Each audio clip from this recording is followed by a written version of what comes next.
caffè con l'esperto è offerto da Uno Magazine.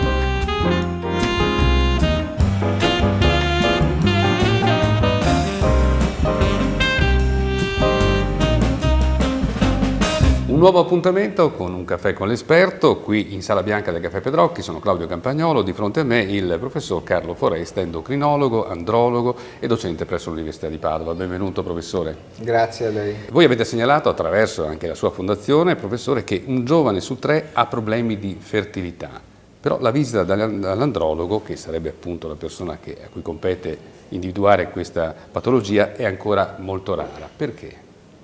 Perché nell'immaginario collettivo non esiste ancora la figura dell'andrologo. Il perché ha radici molto profonde, il perché potremmo trovarlo addirittura come risposta nell'immaginario dell'uomo che non si ammala, dell'uomo che deve essere forte, dell'uomo che sa superare tutto, mentre la donna, che è molto più riflessiva, molto più attenta a se stesso e a tutto quanto quello che la circonda, sin dalla giovane età si pone il problema della salute riproduttiva, ma se lo poneva la mamma, se lo poneva la nonna.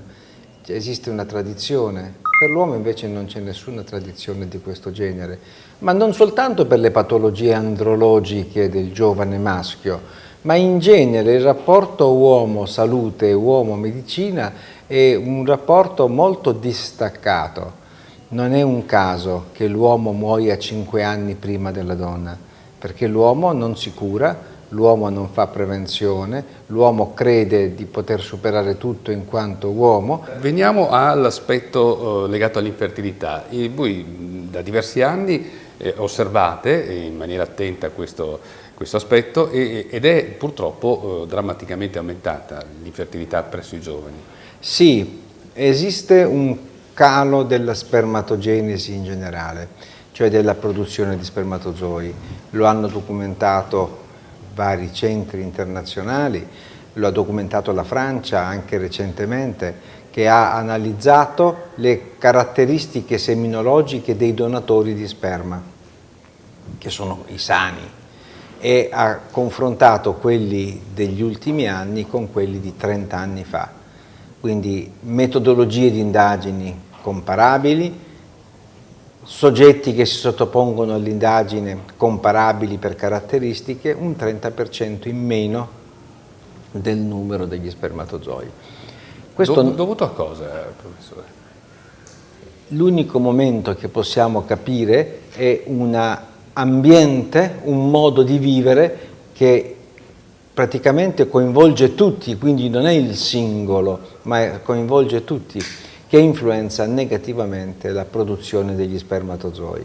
Quindi gli inquinanti ambientali, le diossine, i PFAS, i bifosfonati, eccetera, eccetera, sono delle sostanze che interferiscono con il controllo ormonale degli spermatozoi, ma persino la temperatura. I 2 gradi in più che abbiamo di temperatura non soltanto modificano l'agricoltura, la fauna, zanzare che non esistevano e che adesso ci sono, uccelli che non esistevano ma adesso ci sono, pesci lo stesso, ma modificano anche la risposta della produzione degli spermatozoi ai cambiamenti di temperatura. Non è un caso che gli spermatozoi siano fuori dall'organismo e nello scroto, perché lì sono ad una temperatura di 2 gradi inferiore rispetto al corpo. Quindi una variazione di 2 gradi non passa inosservata ai meccanismi che producono spermatozoi. Torniamo tra poco con un'interessante iniziativa appunto della Fondazione presieduta dal professor Foresta che riguarda i giovani e anche con una serie di consigli proprio per ovviare a questi inconvenienti che abbiamo appena descritto. A tra poco.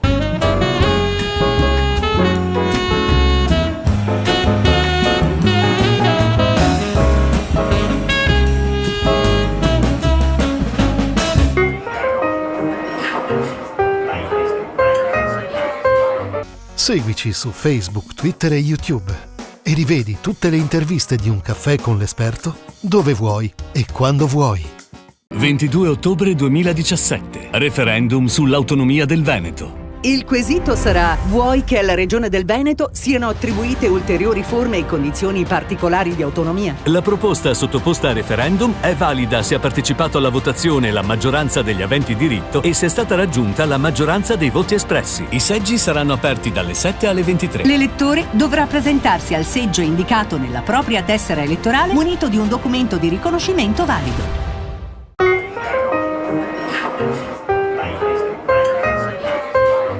Nuovamente a colloquio con il professor Carlo Foresta, endocrinologo ed andrologo, e parliamo di questa importante iniziativa per cercare di venire incontro ai giovani che vogliono verificare la loro fertilità. Voi proponete un test di fertilità.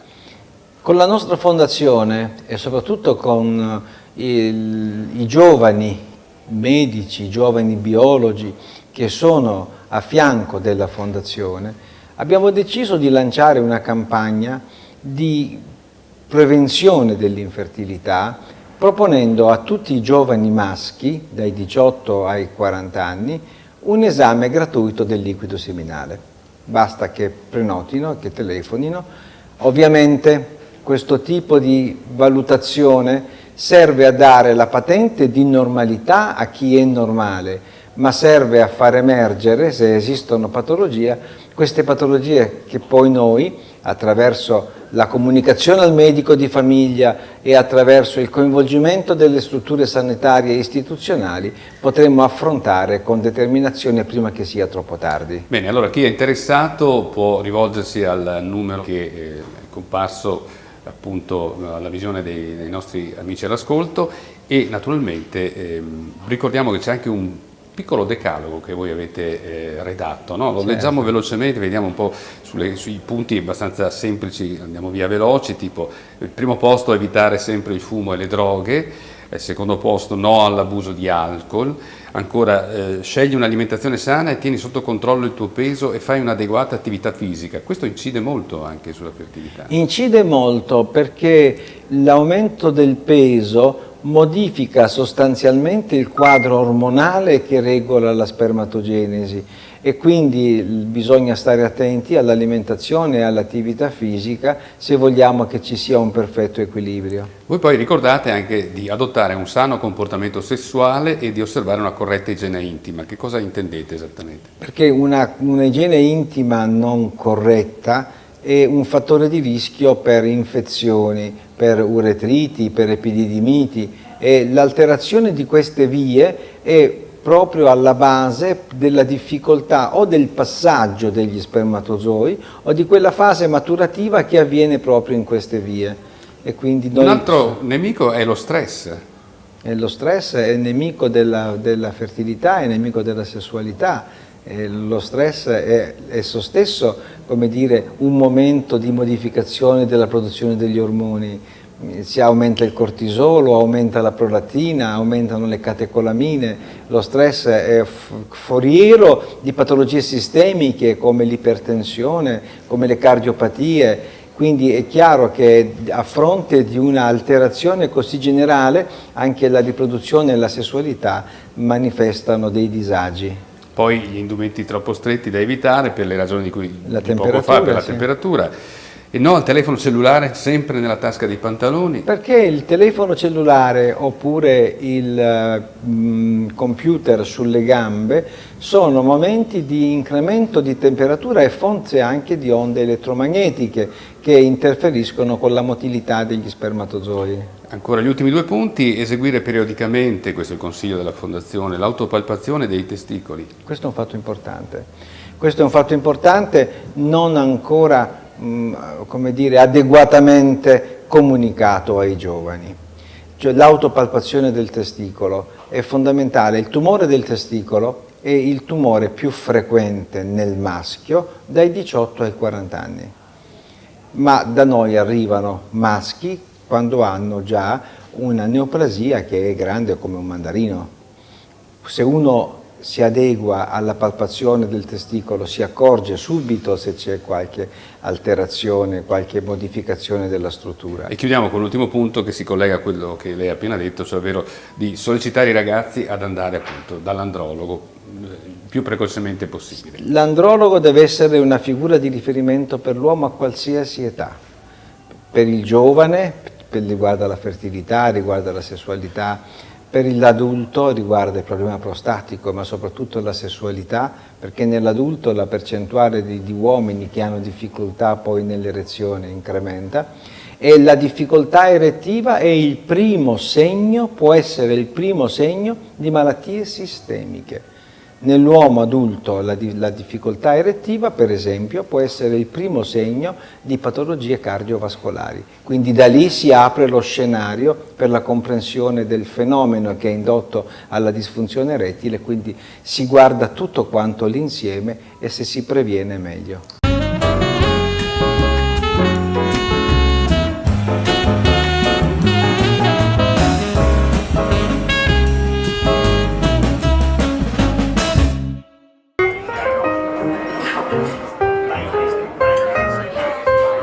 Seguici su Facebook, Twitter e YouTube e rivedi tutte le interviste di Un caffè con l'esperto dove vuoi e quando vuoi. 22 ottobre 2017. Referendum sull'autonomia del Veneto. Il quesito sarà: vuoi che alla Regione del Veneto siano attribuite ulteriori forme e condizioni particolari di autonomia? La proposta sottoposta a referendum è valida se ha partecipato alla votazione la maggioranza degli aventi diritto e se è stata raggiunta la maggioranza dei voti espressi. I seggi saranno aperti dalle 7 alle 23. L'elettore dovrà presentarsi al seggio indicato nella propria tessera elettorale munito di un documento di riconoscimento valido.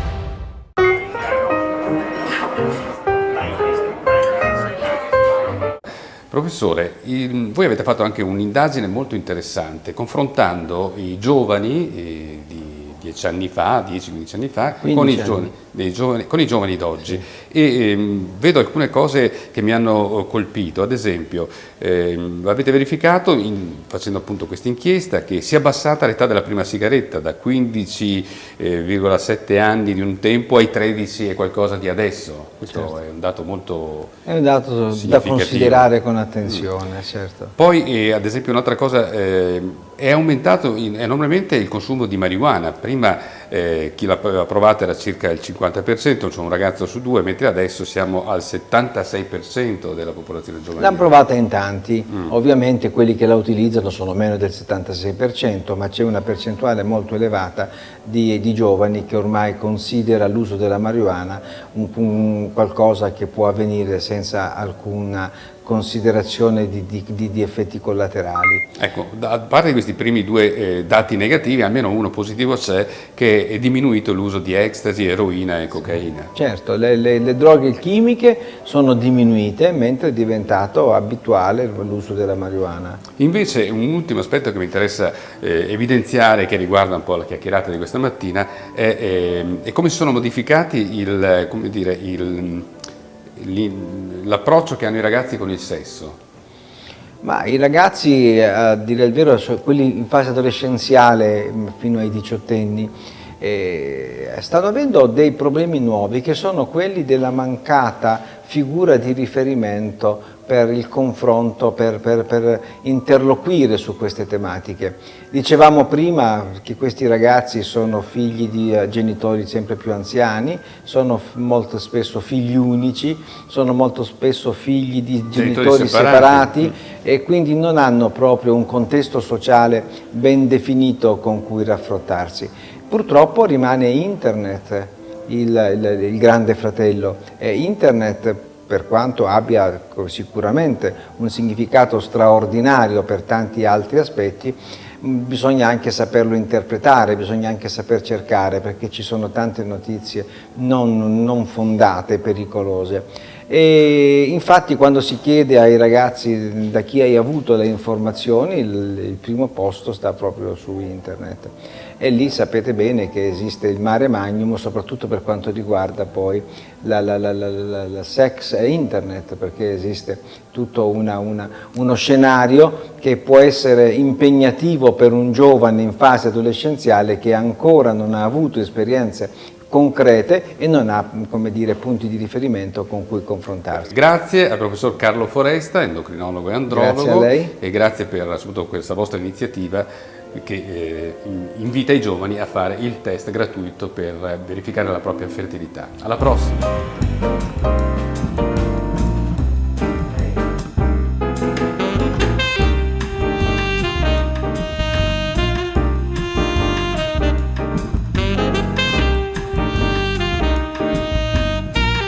Un caffè con l'esperto è stato offerto da Uno Magazine.